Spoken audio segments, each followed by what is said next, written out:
약함과 강함이라는 제목으로 함께 말씀을 나누겠습니다. 먼저는 우리는 무엇을 자랑하고 살고 있는가? 10장, 11장, 12장의 자랑이라는 키워드가 내용을 우리에게 보여주고 있습니다. 사람들은 모두 자랑하고자 하는 심리가 있고 또 남의 자랑을 듣기 싫어하는 감정도 있습니다. 어떤 심리학자들은 자랑하는 자기를 과시하려는 그런 심리 안에는 열등감이 있기 때문에 그렇다 말하기도 하고, 그리고 그 열등감의 기저에는 상처가 있기 때문에, 그래서 그것을 이제 역기능적으로 자기 자랑, 자기 과시로 나타나기도 한다는 겁니다. 성경에는 예레미야서에 지혜도 자랑하지 말고 용맹도 자랑하지 말고 부함도 자랑하지 말라 하였는데, 오늘 우리는 무엇을 자랑하며 살고 있는가? 어떤 신문 글에 보니까 사람들이 이렇게 자랑을 하고 싶어 하는 마음이 있는데 이 자랑을 들어줄 수 없는 요즘 세상, 좀 자랑도 좀 하고 싶잖아요. 뭐 큰 자랑 아니어도 소박한 그런 자랑, 나 오늘 멋있지, 우리 애기 이쁘지 등등의 얘기도 좀 하면서 살아야 되는데, 그런 것조차도 받아주지 못하는 세상, 어떻게 생각하십니까? 자랑하는데도 기술이 있다 그래요. 그래서 노련한 사람들은 먼 곳 이야기를 하는 척 하면서 살살 하다가 결국에는 자랑을 한다는 겁니다. 대화를 하다가 묻고 답하고 하는 중에 언제든지 딱 자랑할 것을 이렇게 딱 치고 들어가는 그런 기법도 있다고 해요.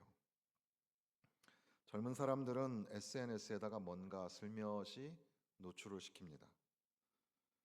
명확한 칭찬, 축하 이런 거 사양하고 그저 그냥 일방적으로 슬쩍 내비치는 겁니다. 좋은 레스토랑, 항공사 라운지, 명품 가방, 해외여행, 어떤 과감한 소비가, 그 가성비가 있는 그런 소비, 이런 것들을 슬며시 노출하면서 자랑하기도 한다는 겁니다. 공식적인 자랑 잔치도 있다고 합니다. 모임에서 아예 처음부터 나 오늘은 자랑 좀 할래 라고 시작하고 자랑한 값은 내야지 하면서 식사비를 낸다는 거죠. 손주 자랑 공식 협찬금은 5만 원이랍니다.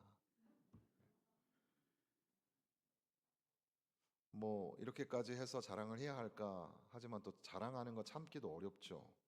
주식이 오르거나 돈이 조금 들어오면, 아이가 남들 다 받는 피아노 콩쿠르에서 뭐 받아와도 그냥 어쨌든 떠들고 자랑하고 싶고 그렇습니다.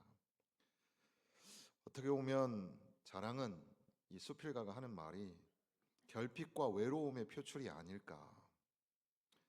옛날에 우리가 살던 시절에는 무슨 일이 있나 서로 다가와 함께 좋아해 주고 함께 기뻐해 주었는데, 그 모든 것들을 얘기하고 나누는 것이 소박한 자랑이었는데, 그러지 못하는 시멘트로 차단된 도시 속에서 우리는 자랑도 못하고 산다, 뭐 그런 이야기인 것 같습니다.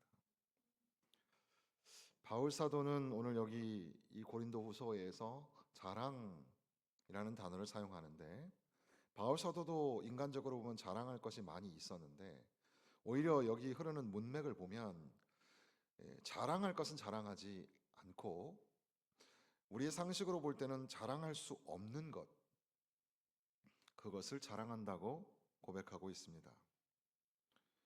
몸이 약한 것을 자랑하고 있습니다. 그래서 바울 사도는 그 육체의 가시가 있어서, 그래서 그 육체의 가시가 너무 힘들게 하니까 그것을 하나님 앞에 기도를 드리는 겁니다. 여기 가시라고 번역된 그 헬라어 스콜룹스는 말뚝이라는 의미가 있고, 또 아주 성가시게 하는 것이라는 의미도 있습니다. 그러니까 우리가 몸이 아프면 막 이 말뚝을 박는 것 같고, 그리고 또 너무너무 아프니까 모든 게 다 성가시고 막 그렇잖아요. 그 아픔을 오히려 바울 사도는 자랑한다는 거죠. 그리고 더 나아가서 복음으로 인하여 복음의 사역자가 돼서 핍박과 박해를 받는 그 모든 그 연약함을 도리어 자랑으로 삼는다는 거죠. 그래서 12장 5절에 보면 약한 것들 외에 자랑하지 아니하리라 말하고, 또한 이 9절에 가서 다시 나의 여러 약한 것들에 대하여 자랑을 하리라. 그러니까 나의 약함은 곧 나의 자랑이라. 헨리에타 미어즈라는 그 성서 핸드북을 쓰신 그 여사님이 계셨는데, 그분이 미국의 주일학교 부흥을 많이 섬기신 분이고 빌리 그레함 스텝에도 있었던 분인데, 헨리에타 미어즈의 어렸을 때 저희들도 그런 성서 핸드북을 본 적이 있습니다. 헨리에타 미어즈 여사는 성경을 잘 가르치는 교사였다고 하는데, 그분도 어렸을 때부터 눈병이 굉장히 심해서 안질에다가 눈병을 가진 분들이 상당히 많아요. 요즘엔 수술하는 실력이 좋아져서 그렇지 거의 눈 수술 안 한 분들이 없을 정도잖아요. 예전에는 눈병을 걸리면 아주 고통을 받아야 했는데, 그런데 그렇게 그 눈으로 인하여 병으로 인하여 고통받는 중에도 바울 사도처럼 오히려 그 약함을 자랑하고 하나님을 더 많이 의지하고 하나님의 은혜를 채우는 삶을 살고 하나님이 베푸시는 기적과 같은 능력을 가지고 전 세계 사람들에게 말씀을 전하는 사역을 살게 된 겁니다. 나의 약함을 나의 자랑으로 삼는 것. 나의 약함은 나의 자랑이다. 그런 노래 있어요.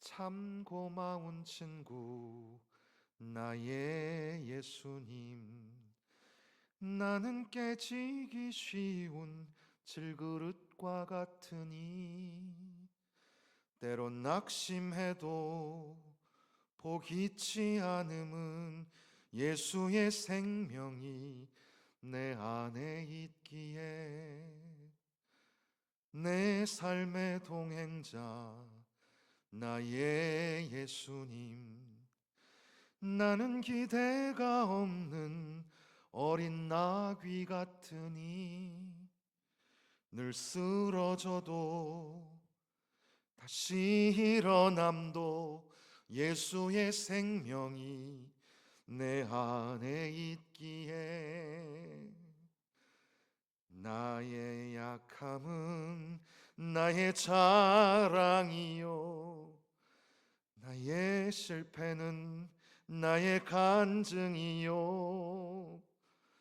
나의 아픔은 나의 영광이니 그 부르심 따라 내가 걸어갑니다. 나 가난함은 나의 상급이요 나 미련함은 나의 자랑이요 나 쓰러짐이 나의 고백이니 그 부르심 따라 내가 걸어갑니다. 나의 약함은 나의 자랑이라. 우리는 무엇을 자랑하며 살고 있는가? 바울 사도는 약함을 자랑한다고 하였는데 오늘 나는 무엇을 자랑하고 있는가? 나도 예수 안에서 나의 약함을 자랑하며 살 수는 없을까? 두 번째 생각하는 단어는 9절에 보면 크게 기뻐함으로라고 기록합니다. 크게 기뻐함으로. 10절에도 내가 약한 것들과 능력과 궁핍과 박해와 곤고를 기뻐하노니, 능욕은 공개적으로 창피함을 당하는 거죠. 약한 것, 능욕, 궁핍, 박해와 곤고를 기뻐하노니. 빌립보서 4장 4절에 바울 사도는 주 안에서 항상 기뻐하라. 내가 다시 말하노니 기뻐하라. 기뻐한다는 것 참 쉽지 않죠. 기쁠 일이 있어야 기뻐한다고 생각하기 쉽지만 사실 바울 사도는 감옥에 갇혀 있습니다. 오늘처럼 형편이 좋은 그런 보호소가 아니라 좀 오래 갇혀 있으면 정신병에 걸릴 수 있는 그런 두렵고 습하고 어둡고 힘들고 그런 곳이 감옥이었는데, 바로 감옥에 갇힌 바울 사도는 나는 주님 안에서 기뻐한다. 너희도 주님 안에서 기뻐하며 살라고 그렇게 우리에게 명령하시는 거죠. 기쁨은 우리에게 주신 사명입니다. 기뻐하며 살아야 합니다. 힘들고 어려운 순간에도 기뻐하며 살기를 결심하는 것. R.T. 켄달 목사님은 우리는 시련을 소중하게 대해야 한다. 그러니까 온전한 기쁨으로 여겨야 한다. 시련에게 너는 나의 영광이라고 영예를 부어 주어야 한다는 거죠. 그러니까 시련이 찾아오는데 시련한테 내가 너한테 이름을 줄게. 시련아, 너는 나의 영광이야. 이렇게 말하는 겁니다. 우리에게 약함이 올 때 약함에게 우리가 이름을 붙여주는데, 약함아, 너는 나의 자랑이야. 약함아, 너는 나의 기쁨이야. 약함, 너는 나의 자랑. 약함, 너는 나의 기쁨. 한번 여러분도 한번 해보실래요? 약함, 너는 나의 자랑. 약함, 너는 나의 기쁨. 약함을 향하여 우리가 도리어 약함을 내가 자랑합니다. 그리고 또 약함을 내가 기뻐합니다. 어떻게 바울 사도는 약함을 자랑하고 약함을 도리어 기뻐할 수 있었을까? 이미 다 아시겠지만 이 말씀 속에서 우리가 찾아보면, 먼저는 하나님 앞에 간절히 간구하는데, 하나님 앞에 3번이나 간구를 하죠. 재미있는 것은 예수님께서도 겟세마네 동산에서 그렇게 간절히 하나님 앞에 구하지 않습니까? 우리가 기도하면 하나님 앞에 3번, 4번 기도하잖아요. 그때 하나님께서 들어주셔서 문제가 해결이 되기도 하고 또 병이 낫기도 하고. 여러분, 급한 일이 있을 때, 기도 부탁이 있을 때 꼭 교회에 연락하고 전달해서 같이 기도할 수 있도록 하면 좋아요. 새벽 제단에 나와서 기도하시는 분들이 기도해 주면 그게 참 큰 힘이 되고 기적의 역사가 나타나는 것을 볼 때가 많습니다. 기도할 때 문제가 해결이 되고 기도할 때 응답을 받으면 참 좋잖아요. 근데 바울 사도가 이렇게 기도하는데 하나님께서 그 육체의 가시를 고쳐주시지 않고 하나님께서 응답을 하시는데, 내 뜻대로가 아니라 하나님의 말씀을 전하시는데, 나의 은혜가 너에게 족하다. 하나님의 은혜. 그래서 제가 3년 전에 이 본문 한번 말씀드릴 때 그때는 제목이 약한 은혜였습니다. 은혜의 별명 중에 하나가 약한 은혜라는 거죠. 이 약함이 도리어 하나님의 은혜를 풍족하게 한다는 겁니다. 하나님의 은혜를 채울 수 있도록 하기 위해서 나의 약함이 필요하다는 거죠. 내 은혜가, 하나님의 은혜가 너의 약함 안에 이미 풍족하여 져 있다고 말씀하십니다. 또한 내 능력이 약한 데서 온전하여 짐이라 말씀합니다. 하나님의 능력이 우리의 약함 가운데서 더 확실하게, 더 완전하게 나타나신다는 겁니다. 이게 약함의 신앙적 아이러니죠. 약함이 어떻게 은혜가 되고 약함이 어떻게 능력이 됩니까? 우리의 이 상식적인 이론의 상식으로 보면 좀 맞지 않는데, 그러나 항상 신앙은 우리의 합리적 이석을 뛰어넘잖아요. 하나님의 은혜, 하나님의 능력은 도리어 내가 아무 능력이 없을 때, 내가 약하여 철저히 무너질 때 비로소 하나님의 은혜가 나타나고 하나님의 능력이 거기에 나타난다는 겁니다. 하나님의 능력이 약함을 통하여 선포되어지는 것. 그러니까 그 약함을 자랑하고 약함을 기뻐할 수 있게 되는 겁니다.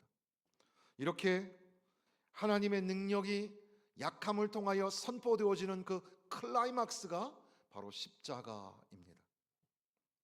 우리는 지난 한 달간 십자가를 깊이 묵상하는 시간을 갖게 되었습니다. 십자가는 한없이 무력하고 약한 것입니다. 그런데 그게 바로 그 십자가가 바로 은혜였습니다. 십자가가 바로 능력이었습니다. 십자가의 은혜, 십자가의 능력, 오히려 그리스도의 능력이 내게 머물게 하기 위하여 나의 약함을 자랑하고 기뻐한다고 하였던 바울 사도처럼 우리도 내 삶에 십자가를 지고 십자가를 세우며 그 약함을 끌어안고서 살아가게 되는 겁니다. 그럴 때에 주님의 은혜, 주님의 능력이 내 안에 머물게 된다는 거죠. 어떻게 이 약함을 자랑하고 약함을 기뻐할까? 은혜, 능력, 그리고 이 10절의 끝에 보니까 이는 내가 약한 그때의 강함이라.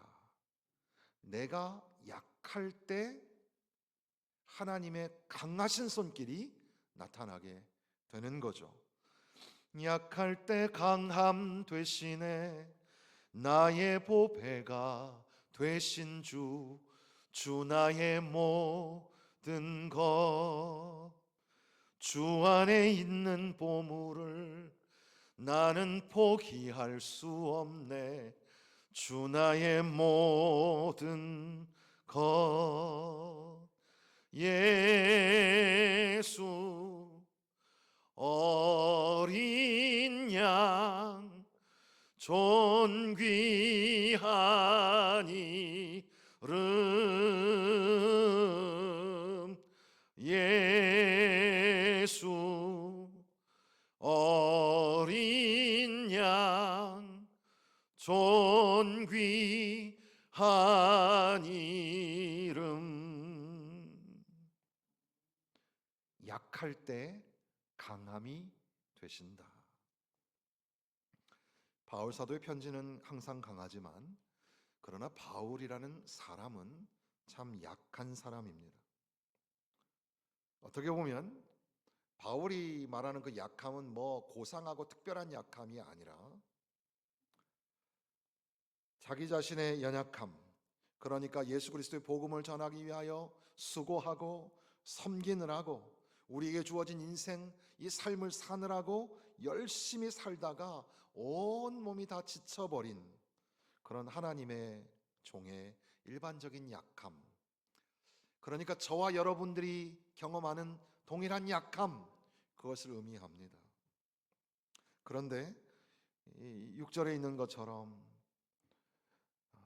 누가 나를 보는 바와 내게 듣는 바에 지나치게 생각할까, 이런 문장처럼 바울 사도는 나를 보라, 저와 여러분에게 나를 보라 이렇게 말씀하시는 것 같습니다.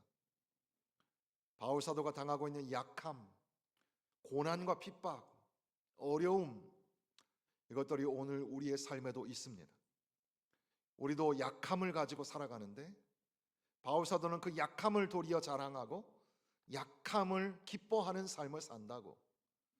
약함이 하나님의 은혜가 부어지는 시간이고 약함이 하나님의 능력이 나타나는 때이며 나는 약하지만 강하신 하나님을 만나는 놀라운 사건이라는 것을 오늘 우리에게 말씀하여 주시는 겁니다.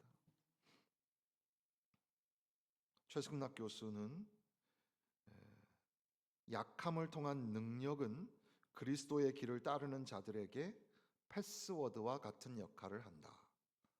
그러니까 약함을 통하여 얻어지는 능력, 약함의 능력이 우리의 살아가는 길, 제자도, 이 제자도의 관문을 통과하는 비밀번호와 같습니다. 우리에게 약함이 능력이라는 그런 믿음의 고백이 있기 때문에 도리어 약함 중에 주저앉거나 쓰러지지 않고 약함을 통하여 그 약함을 자랑하며 약함을 기뻐하며 오롯이 주께서 맡기신 제자의 삶을 살아가게 된다는 겁니다. 요즘이나 옛날이나 세상에서는 능력이라는 단어 생각할 때 어떻습니까? 이 그리스어의 능력이 듀나미스니까 여기서 다이나마이트라는 말이 나왔다, 이런 얘기 몇 번 들었잖아요. 이게 파워, 힘이잖아요. 그러니까 능력. 그러니까 세상에서는 여전히 능력 그러면 물리적인 힘, 싸움 잘하는 사람이 최고, 무기가 많으면 최고. 그런데 그것을 넘어서서 요즘에는 사람들을 움직이는 영향력, 권력이죠, 권력. 이것을 가지면, 돈이 많으면, 권력이 많으면 그게 힘이잖아요.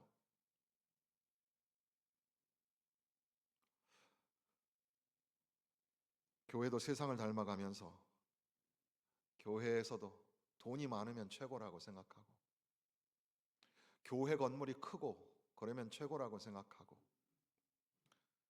약한 사람하고는 같이 안 지내고 강한 사람, 센 사람, 돈 많은 사람, 힘 있는 사람, 그게 오늘 정치인들의 문제고 오늘 세상의 문제, 그리고 저와 여러분의 문제가 아닙니까?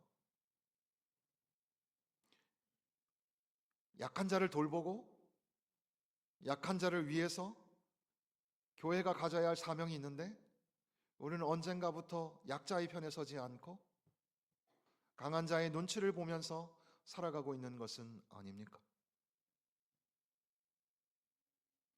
오히려 약할 때 하나님의 능력이 거기에서 나타나는데 우리는 왜 이렇게 센 척하며 살까요? 예수 그리스도의 그 십자가로 가슴에 품고 내 삶에 세우며 그렇게 한없이 무력해 보이는 그 십자가가 그러나 나를 살리고 세상을 구원하신 하나님의 사랑이요 하나님의 은혜임을 기억하며 사시기를 바랍니다. 예수 그리스도를 위하여서 약함을 내 안에 채우며 약함을 도리어 자랑하고 약함을 기뻐하며 오늘 여기 말씀에 있는 것처럼 약함을 통하여 오히려 하나님의 은혜, 하나님의 능력을 체험하며 사시기를 부탁을 드립니다. 위대하고 강하신 주, 나는 비록 약하지만 주님은 강하십니다. 내가 약할 때 오히려 주님의 강하심이 선포되어지는 겁니다. 그저 우리는 나의 약점을, 나의 약함을 고백하고 인정하고 오히려 전능하신 하나님, 강하신 주님을 의지하며 살아가야 될 줄로 믿습니다. 사랑하는 성도 여러분, 우리는 무엇을 자랑하고 무엇을 기뻐하며 살고 있는가? 바울 사도는 도리어 그리스도 안에서 예수 그리스도를 위하여 약함이 자랑이요 기쁨이라고 하였습니다. 바로 그 약함을 통하여 하나님의 능력과 은혜가 그리고 강하신 그 역사가 일어나는 것을 믿었기 때문이죠. 하나님의 강하신 능력이 저와 여러분의 삶에도 그렇게 한없이 낮아져 버린, 한없이 무력해 보이는 우리들의 삶의 그 약함의 자리에 하나님의 은혜와 능력이 강권적으로 역사하시기를 주님의 이름으로 축원합니다.